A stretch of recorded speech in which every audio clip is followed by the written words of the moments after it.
Olá, meus amigos, sejam todos muito bem-vindos ao canal Politizando. Eu sou o William Jacob e eu começo pedindo a ajuda daqueles que não se inscreveram. Quem puder, se inscreva no canal, ative as notificações e quem gostar do vídeo, deixa o like, comente alguma coisa aqui embaixo, porque tudo isso nos ajuda no engajamento para que o nosso trabalho chegue a outras pessoas. Não sei se vocês já ouviram falar que o mercado fica de bom humor ou mau humor. Me chama a atenção que o mercado não fica de mau humor, por exemplo, quando sai alguma notícia de que nós temos 20 milhões de pessoas passando fome. Quando sai alguma notícia de que mais de 100 milhões de pessoas se alimentam de uma maneira insuficiente, digamos assim, ou que 3 mil pessoas morrem por dia por conta da Covid, como já chegou a morrer no Brasil, ou que nós temos 15 milhões de desempregados. Em relação a isso, o mercado não muda o seu humor. Mas quando se fala em furar o tal do teto, aí o mercado fica mal-humorado. Mas o que a gente está observando nos últimos dias, já que Bolsonaro quer não só mudar de nome o Bolsa Família, mas dar uma turbinada nele, detalhe, só até 2022, o que deixa claro que é para fins eleitoreiros, embora o dinheiro seja muito importante para quem precisa, é que o governo, além de querer furar o teto, demonstra uma total desorganização. E quando o mercado percebe isso e passa a desconfiar, ele pode eventualmente ficar muito nervoso, muito insatisfeito e derrubar ministro. É o que eu espero que aconteça com Paulo Guedes, que, na minha opinião, já está fazendo hora extra há muito tempo. Na verdade, por mim, nem ministro teria sido. Mas como Bolsonaro foi eleito defendendo as pautas liberais, era lógico que colocasse um ministro liberal, no caso de Bolsonaro, ultraliberal, embora alguns liberais vão dizer que o fracasso do governo foi porque ele não foi liberal o suficiente. Fiquem sabendo disso. Mas Paulo Guedes ainda conta com o apoio, por exemplo, de Ricardo Barros, líder do governo lá na Câmara. Só para destacar que Ricardo Barros também fez parte ali como líder do governo, Fernando Henrique, vice-líder do Lula, vice da Dilma, ministro do Temer e agora é líder de Bolsonaro. Só para a gente entender um pouco das coisas. Disse que Guedes segue firme e forte, como sempre, na condução da economia. Ontem à tarde, secretários da equipe econômica pediram demissão. Eu vou deixar um link aqui embaixo que vai destacar, por exemplo, que 2 secretários importantes, na gestão ali do Tesouro Nacional pediram demissão e os seus 2 substitutos imediatos também. E que a equipe econômica saiu derrotada da queda de braço com a ala política, entenda-se Centrão, para abrir espaço de 83 bilhões no orçamento de 2022. E na Câmara, uma comissão especial aprovou a PEC dos precatórios, que muitos apontam que isso aqui é um combo. Você mistura calote, pedalada fiscal e fura-teto. Esses 3 aqui juntos e misturados. E aqui tem um pulo do gato. Alguns sites falam 83, outros 84, alguns apontam até para mais. Independente do valor que seja, ele é bem acima do que se necessitará para pagar esse extra que Bolsonaro coloca agora para o novo Bolsa Família. E aí levanta-se a possibilidade de que esse extra seja utilizado, inclusive, na questão da emenda de relator, por exemplo, e assim Bolsonaro acalmaria o humor, agora não mais do mercado, mas o humor dos parlamentares que aí segurariam a onda de Bolsonaro lá no Congresso.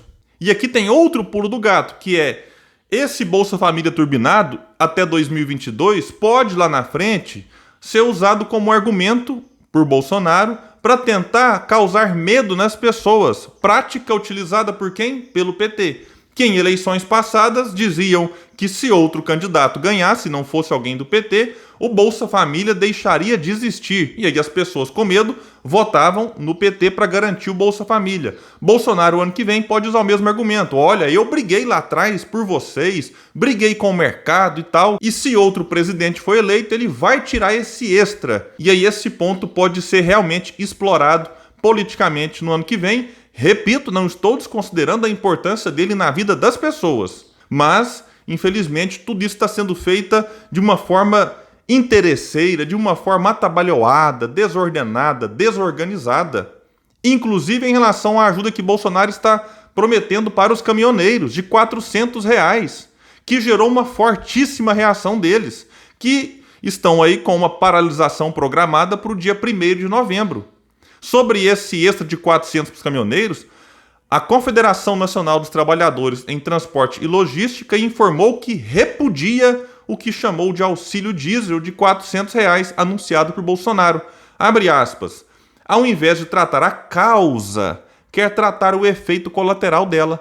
É preciso extirpar o mal dessa política errada da Petrobras, que começou no governo Temer e segue no governo Bolsonaro, afirmou na nota Carlos Alberto Litt Damer, caminhoneiro autônomo e diretor dessa confederação. Uma outra voz importante entre os caminhoneiros, o Wallace Landim, que isso aqui é da Associação Brasileira dos Condutores de Veículos Automotores, a ABRAVA, disse: eu acho que foi uma piada que ele, Bolsonaro, fez. Ou será de verdade? Isso é uma piada de mau gosto. O caminhoneiro não quer esmola, quer dignidade, quer os compromissos que foram assumidos e que até hoje não saíram do papel.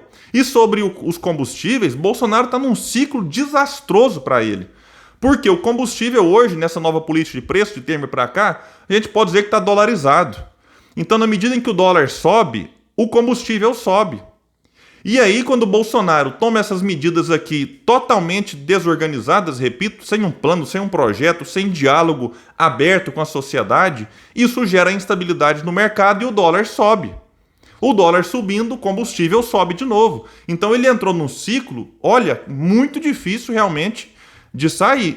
E não só em relação aos combustíveis, mas em relação a diversos outros produtos, em que na medida em que o dólar sobe, o preço da comida, o preço do gás, o preço do óleo também sobe. Sem falar que no caso do combustível em específico, no caso do diesel, afeta o frete, que vai afetar o custo para o consumidor final. E o resultado dessa baderna toda, a Bolsa despencou. Nos últimos 3 dias, de quinta para trás, empresas brasileiras perderam 284 bilhões em valor de mercado na Bolsa de Valores.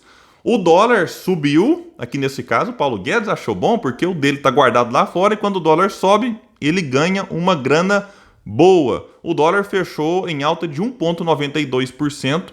Ontem, na quinta-feira, dia 21, quando eu parei para gravar e fechar esse roteiro, o dólar de novo já estava em alta e a bolsa em queda. Mas não duvidem, tem muita gente lucrando com essa crise. Não só Paulo Guedes, mas tem gente que na desgraça dos outros acaba aí se beneficiando e ganhando. Vale lembrar do lucro no último semestre dos bancos, uma coisa assim realmente vergonhosa. Não que a gente torça para que bancos tenham prejuízo, não é isso, porque em vários outros países eles têm lucros também.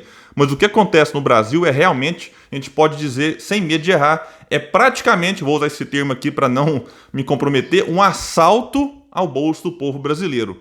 E algumas dúvidas para o futuro são levantadas neste momento.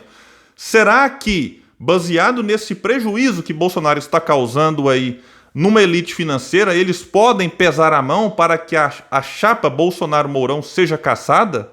E aí nós tenhamos uma eleição indireta até que ano que vem possamos ir às urnas e votar normalmente? Lembrando que o Tribunal Superior Eleitoral vai julgar na próxima terça, dia 26, 2 ações que pedem a cassação da chapa Bolsonaro-Mourão pelo uso de disparos em massa de mensagens em redes sociais durante a campanha eleitoral. O que eu observo aqui, muita gente dizendo, é que o crime está constatado.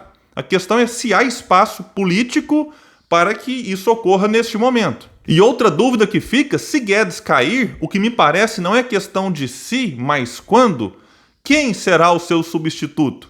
Talvez a solução possa ser chamar o Meirelles, ele que foi o criador do teto, como ministro da Fazenda do Temer, colocado como vice da Dilma pelo Lula. Lula que teve Meirelles como presidente do Banco Central durante os 8 anos do seu governo.